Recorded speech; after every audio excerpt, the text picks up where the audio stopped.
we can only roll ourselves so thin, right? If I'm making a pizza, I'm rolling that dough pretty thin, but there is a limit to how thin I can roll it before it begins to have holes in it.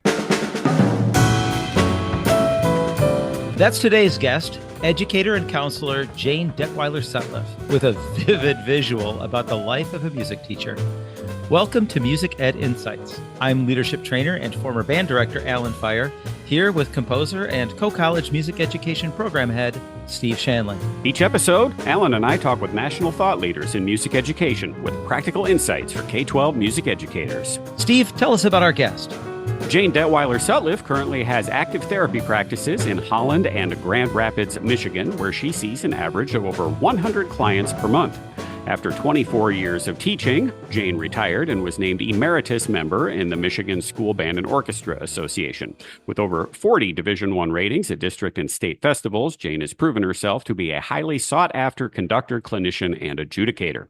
Most recently, Jane created her own YouTube channel entitled Real Band Director, which tackles common mental health challenges faced by music teachers and offers skills-based training for all. Find Jane's full bio, show notes, and resources at musicedinsights.com. Alan, what was the takeaway you had from this episode? I loved the idea of leaning into allowing and encouraging more movement in class. What about you, Steve? I also very much appreciated that and have committed to incorporating more movement in my classes with my college students because, as she noted, students have far shorter attention spans today. And one thing I liked about that, she points out it's not their fault. Oh, yeah. And her approach to mindfulness is helpful to both students and teachers.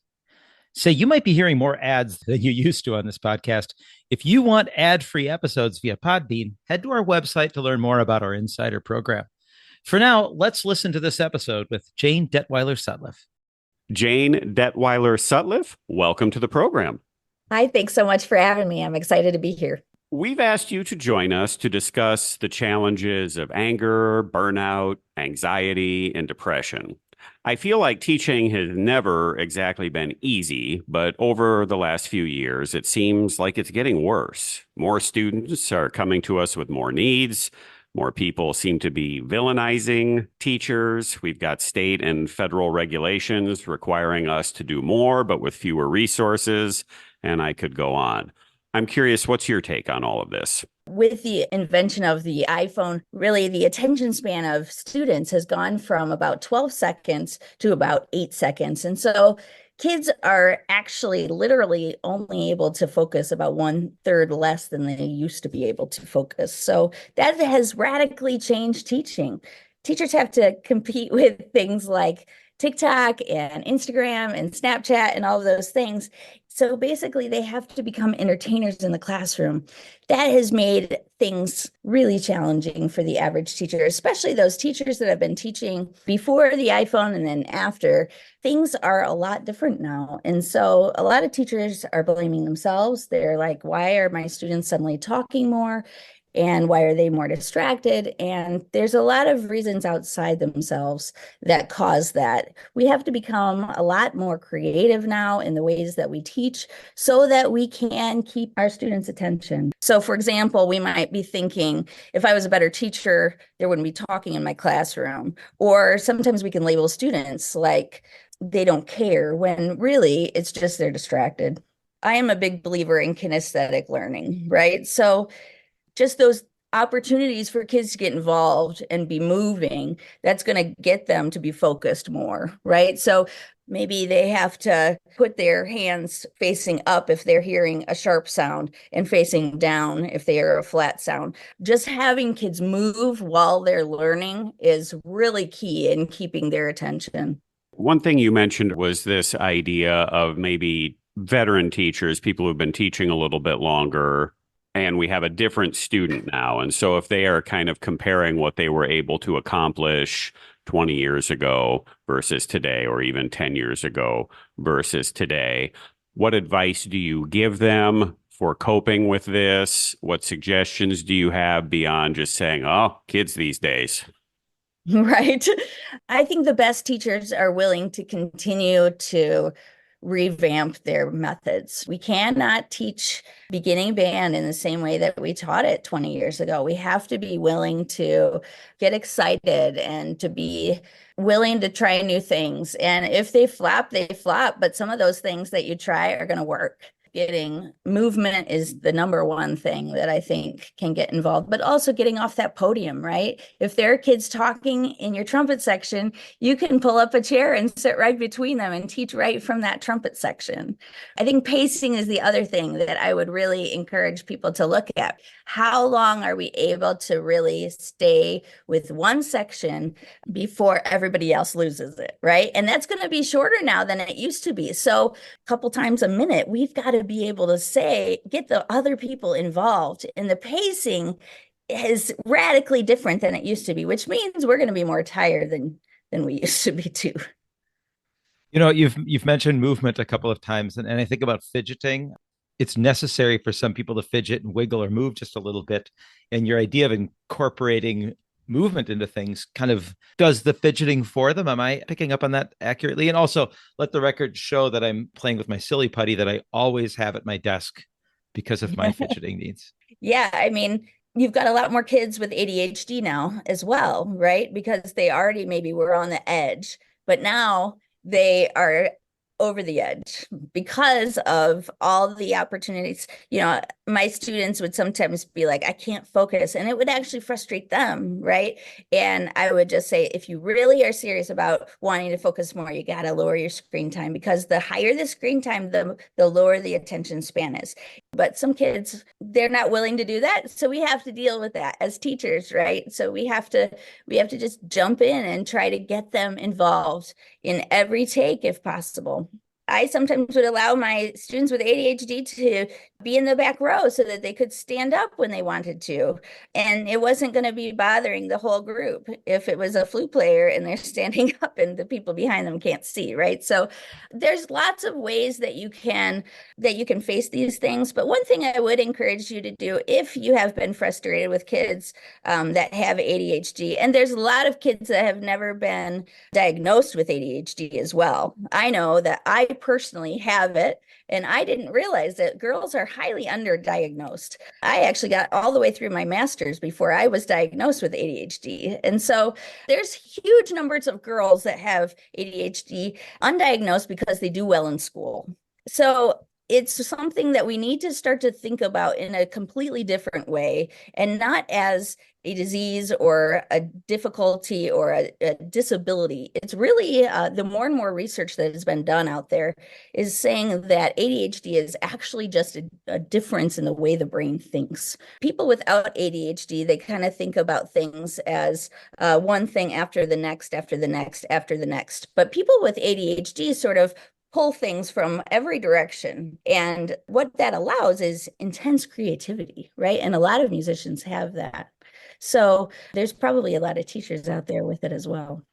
For people like me, when I'm listening to you and you say, we need to move the pacing a little bit faster, that is something I hear and I say, yep, I can probably do that. I understand what that means. But when you say, get the students moving and active more, for someone like me who grew up in a very traditional way of running bands and jazz bands, we move in marching band. That's it. Maybe we sway a little bit with the music and concert band, but that's it. What are some other ideas you have that we can incorporate movement, letting kids blow off steam a little bit, but still retain some sort of management and learning?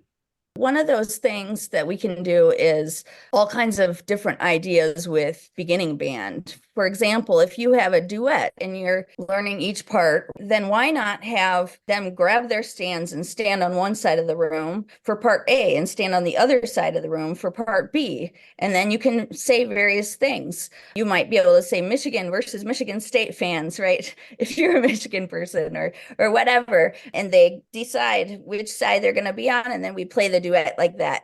That gets them moving, right? Over and over again. Another thing that I've done with high school students, for example, is let's say there's some different instruments playing the melody together, but they're not next to each other, right? And it's hard to get them to play together. Well, maybe you actually have them move their stands over by the people that are playing with them. Or maybe you have an ensemble, a small ensemble within the piece that are playing together, but they're all over. Then maybe you have them sit together and play that, and then you move them back. I've also had percussionists doing a perimeter all the way around the band with drumsticks and playing the beat where they're all watching, right? How many times have you had an issue with percussionists messing around in the back? But you can have them go all the way around the band, and they're the ones standing right behind those sections that aren't playing in time. Even if you have, let's say, one section is really struggling with rhythm, and maybe you take, let's say it's over in the trombones, and maybe you have some clarinets, each get behind one of the trombone players and clap and count their rhythm while they're playing. So there's a lot of different ways that you can do it like that. Let's go back to the teachers themselves for a moment, not necessarily how we're interacting with the students. And you suggested, well, if you think that you might have ADHD, it's not too late to go get tested and so forth. I'm curious, when for you do we cross from, yep, I'm burned out, or I'm a little tired, I'm going to unwind by watching, Netflix tonight or having a glass of wine or hanging out with my friends, into, now I need to go see someone. Basically, when do we need to go get help, or when should we decide, yeah, I'm not going to be able to solve this on my own? This is my bias, but I think that everyone could be benefited from therapy. Therapy allows us to sort of let some of the water out. So I sometimes talk about a water bottle, in that throughout the day we gain stress. And so the water bottle gets more full and more full and more full.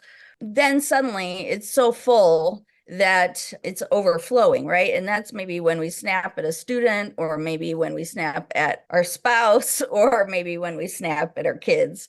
So the idea is that we can't just leave so much water in the tank every single day. So when we go to therapy, we can work through some of those situations that have just built up. A lot of times, if kids stuff their feelings, there's still a lot of room in the tank, but as you get older, those things don't go away unless we deal with them. I would say one of the things to be paying attention to, in terms of anger, would be, how often are you raising your voice in class? How often are you saying things like kids are cancer? That's really a sign that you're pretty bitter about something, right? Because every kid is valuable.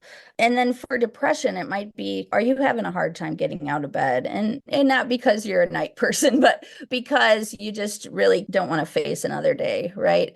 Are you feeling like it would be better if you could just go to sleep and not wake up again? That's a first sign of suicidal ideation. So it's really important not to panic if you have those feelings, but to just know that it's something that you really need to address before things get worse.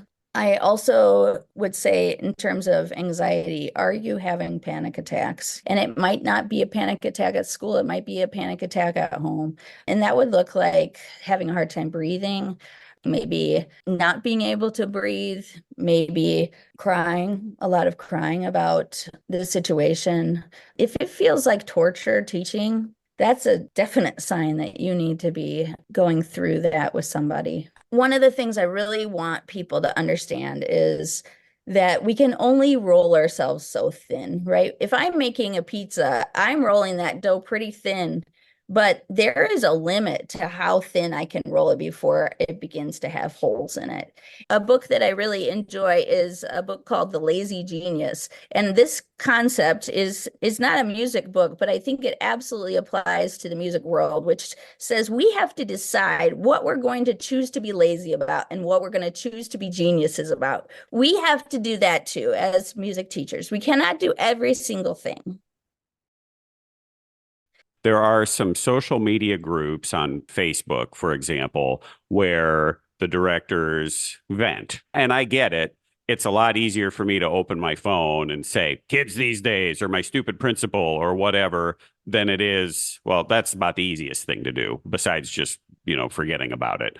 Where does that cross the line from I'm going to use this online community of people who are like me to get advice and support in a healthy way into, yeah, that is doing more harm than you think, or at the very least, it's not helping?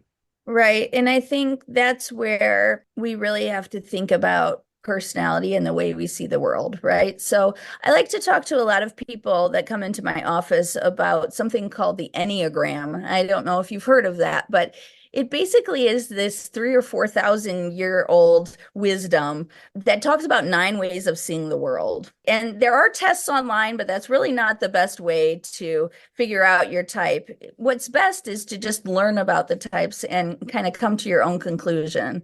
So basically, there's different types, and we have to be able to start to get to know ourselves. So, for example, one of the types is a helper, and there's plenty of teachers out there that are helpers.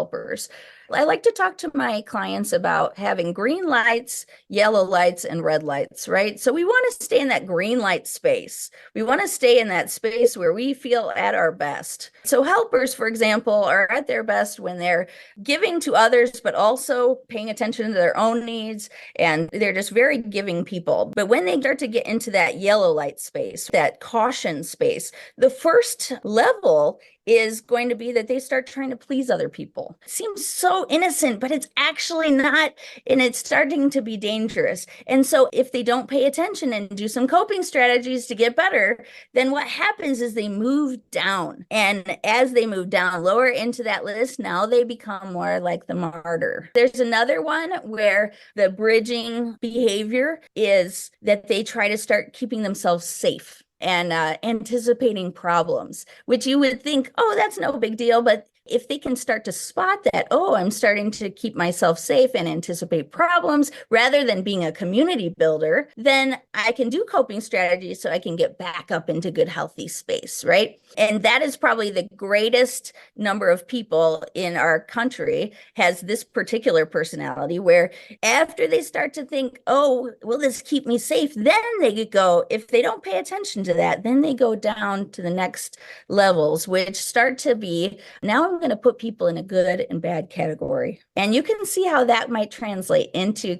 the classroom, right? Okay, these are the good kids and these are the bad kids. And I got to get all the bad kids out of my program, which really is not the fact that those are bad kids. It's the fact that the teacher is actually not in good mental health space. And so as you get into better mental health space, you'll stop thinking that way. Before we move away from the Enneagram, do 3 next. Steve and I are both 3s, achievers.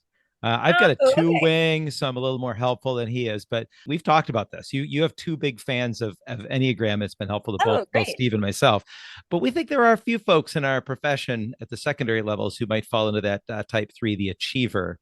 So what's the healthy manifestation of the achiever? And then what's the red light for us achievers? So on the EnneagramInstitute.com, you can go and you can learn about the different types under the Learn tab, a place that says levels of development. Level 1 and 2 and 3, we kind of think of the healthy spaces all together. So they're self-accepting and inner-directed and authentic, everything they seem to be. They're modest and charitable, and sometimes they can have self-deprecatory humor, and they can be really self-assured and have high self-esteem. They can be ambitious and try to improve themselves and be really the best they can be. 3s are fantastic in the way that they can really achieve so many things, right? But as they get into less healthy spaces, right? And so this would be our bridging thing. They can become highly concerned with their performance, doing their job well, constantly driving themselves to achieve goals as if their self-worth depends on it. And they're terrified of failure. So anytime that you start being terrified of failure, that's a sign that you are starting to get into unhealthy space.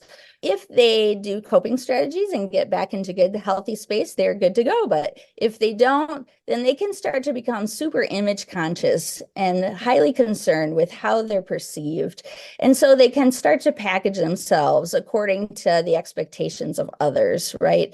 They can start to do kind of whatever they need to be successful. So this is where some of those behaviors can come in, where they're really, when looking back, they're not proud of how they acted. And it was kind of achievement at any price, right? And then they can start to have a phoniness start to emerge within them. And again, this is still in the average area. This is not a red light. These are yellow lights still. So at level 6, then they can become a little bit more narcissistic. So a little bit more like, look at me, and arrogant. When it starts to get into red light territory, it's really that whatever it takes and I can justify it. And then at level 8, it can start to become devious and deceptive. We need to totally edit this out, Steve. We can't have people hearing all of this after the way that I set this up. Or the video of both of us nodding very strongly after each one, like, yep, me. Is that Groundhog Day? Me, Right. me. Yes, yes. It's how it's just right on that list, right? And any listener who knows Steve and or I well is still laughing. Yeah. And that's also one thing that I thought was interesting about Enneagram was that Alan and I, on basically every other personality profile, are different. We're very different. Yes. And so you would think, oh, if you're very different, you're just going to be different. But then this one, it's like, nope, this one, we're very, very much the same on all of those. So the good news, though, is that as you get to know yourself, you can start to see those things quicker, right? And you can realize, oh, I'm starting to try to please people, or, oh, I'm starting to really care too much about the outcome, and I need to get back to doing some coping strategies for myself. So that might look as simple as doing a mindfulness activity. So, just real quickly, there's 3 things that we can think about when you need a high-level coping strategy. That's going to be when, for example, you feel out of control. So that's where you need to change your temperature or do some exercising or some things like that, right? Or just some deep breathing. When in doubt, do breathing exercises with your band. If you don't feel good, do breathing exercises with your band and you will feel better, because breathing is the one thing that works in all the areas. At a lower level, if you don't feel out of control, but just feel like your mind is racing and racing and racing about some worry that you have, then you really need to do a mindfulness exercise. That might be as simple as counting backwards in your head by 3s from 100. What it's going to do is it's going to stop you and make you really think. And you can do that right when the kids are playing, right? You can also do things like ask yourself a question, and it doesn't have to be a hard question, but it can just be any question that makes you think. Okay, it could be, where might I want to go on my next vacation? And as you rabbit trail down those thoughts, it can pull you out of those racing thoughts. Another thing that you can do is a great exercise called the 5 senses exercise, where you can say, name 5 things that you see, and then you name them on the way to work: steering wheel, windshield, hands, cars, whatever it is. Then you go through each of your 5 senses. So what do I hear? What do I smell? What do I taste? And then touch 5 different surfaces. You could do that right during rehearsal if you needed to. And that can slow your mind down. If you're getting really frustrated about all the talking, for example, you could stop and do that 5 senses exercise, ground yourself, and then deal with the talking so that you don't go off on your students. And then the low coping strategies, those we should just be doing all the time. We shouldn't think of mental health as something we only focus on when we're having a catastrophe or a really hard moment. We need to be thinking about it in terms of, like we do fundamentals for band. So if we're working on tone and we're working on rhythm every single day, we should also be working on mental health stuff. So that can look like talking back to our self-critic, saying, I'm not listening to you today. When you say that I can't do this, maybe I can't be a good teacher. No, I'm not listening to you today. They might be talking, but I can learn about new skills for classroom management, or I can work on my pacing. I'm not listening to you today that says you're, just a failure. I'm not going to do that, right? Or things like adding sensory into your classroom. Maybe you just have some chapstick that's sitting on your stand, and when you start to feel frustrated, you're just going to get that out and you're just going to put that smelly chapstick on your lips, and then you're going to add a bit of sensory in. And that's actually going to make you feel different, believe it or not. Or maybe just making sure that you have clothes that are really comfortable and feel good on you. Well, may I take advantage of this free therapy to ask one more question? Sure, absolutely. Okay. How do I figure out if my problem is teaching in general versus my specific location? Is it just my principal is particularly awful? The students are particularly awful. I mean, I know they aren't, but it's that spot. And if I just went to a different spot, it would be better. Or is this the whole teaching profession and it's probably not for me? If you are in good mental health, then you can start to make those decisions.